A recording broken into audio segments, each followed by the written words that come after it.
Shoutout po, welcome to my YouTube channel, Roselski TV. Andito po tayo para may talakayin po tayo dito sa ating vlog. Ito po ay yung sa isang upload ko, may nag-comment doon na ipinapanalangin daw nila ang EDSI na hindi magkatuluyan. At ang tanong, sino sila? Sino ang kasabwat nitong si ate? Ito po. Sino po kayang kasabwat nito?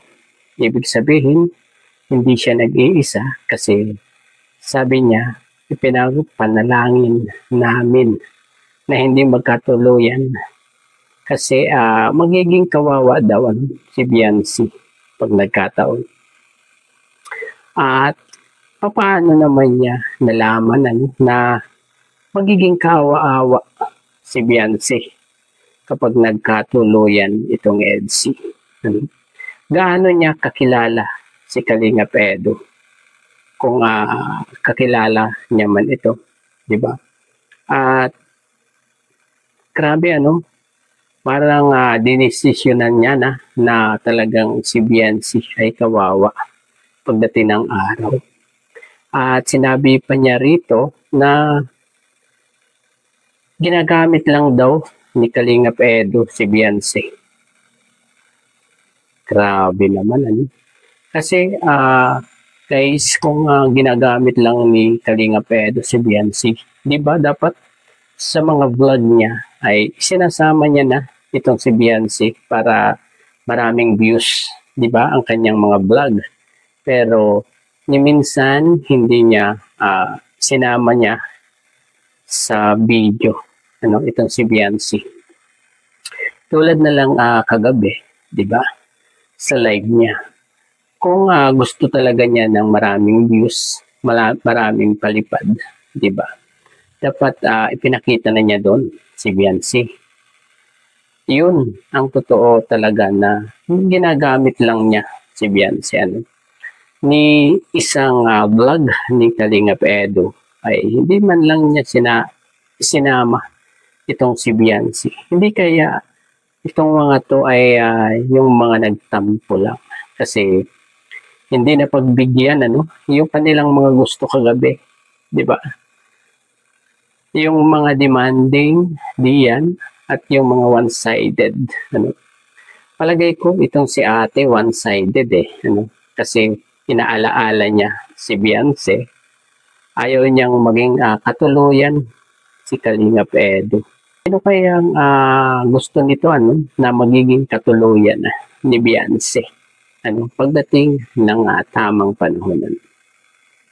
Okay ate, sana nag-iisip ka at ito naman ang tanong ko sa iyo,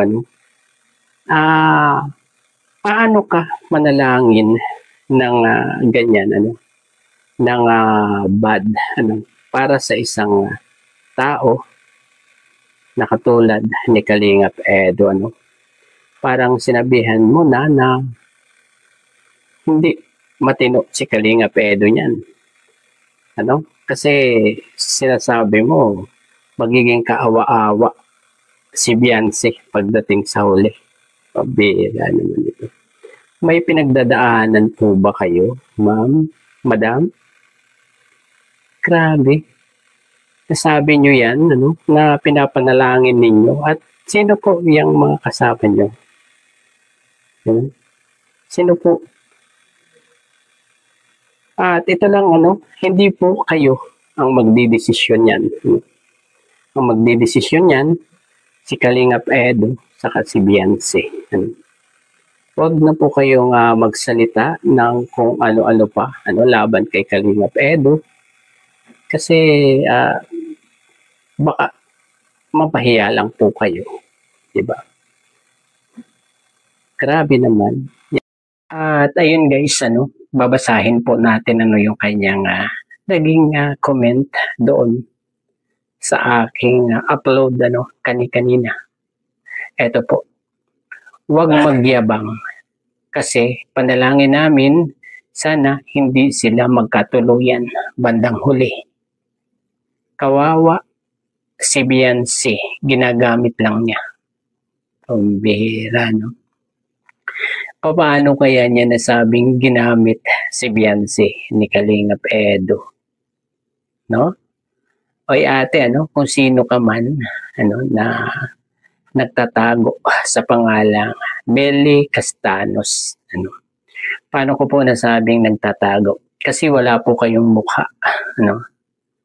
Letter M lang yung nakalagay dyan sa inyong profile. Po? Kaya nasabi ko na nagtatago kayo. Ipakita kaya nyo yung inyong mukha para malaman natin kung talagang nananalangin talaga kayo. I'm sure hindi sa Diyos yung panalangin nyo. Kasi bad ayaw nyong magkatuluyan yung dalawang taong nagmamahalan. Pambihira. Sino po kayo? Mas matindi pa kayo sa mga magulang ni Kalingap Edo saka ni Beyonce. Grabe. Malakas ba kayo dyan sa pinapanalanginan nyo? At yan na lang ang sinasabi nyo po sa sa dalawang tao na nagkakaunawaan, diba? Nagkakasundo, pero ipapanalangin nyo na huwag magkatuluyan. Sino po ba kayo? Ma'am Melly Castanos. Sino po kayo para gawin yan sa dalawa? Diba? Grabe naman, pinapanalangin nyo talaga. At sino-sino po yung mga kasabwat mo? Namin kasi ang sinabi mo. Ibig sabihin, hindi lang isa ka. Sino po yung mga katulong nyo manalangin? Na yan. Kabait-bait ni Kalingap Edo, tapos yan ang sasabihin nyo na ginagamit lang si Beyonce. Ni minsan hindi naman ginamit kasi wala naman sa video ni Kalingap Edo si Beyonce kahit kasama niya sa pag-i-scout ito, di ba? Grabe, mahigit pa kayo sa mga magulang nilang dalawa kung magsalita, kung control, magbawal dito sa dalawa. Isa po ba kayo sa mga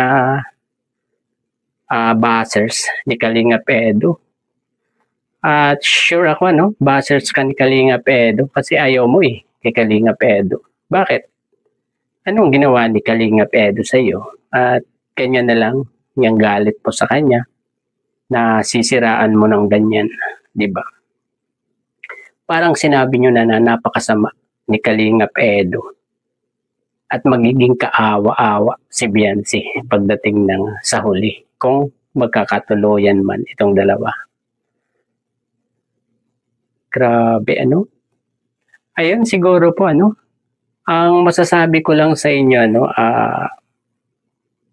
lubayan nyo na ang EDSI, po. Hindi kayo magtatagumpay kasi pangit yung hangarin nyo, Pangit po. At siguro, hindi ka sa Diyos nagdadasal, di ba? Kasi ganyan ang pagdadasal mo Pangit. Pangit po. Ayun, siguro hanggang dito na lamang ang ating konting topic dito kay Ma'am Melly Castanos at kani-kanina lang siya nag-comment doon sa bagong upload ko. Po. Hanggang dito na lamang po Bye-bye. God bless po sa lahat. Peace. Love, love, love lang po.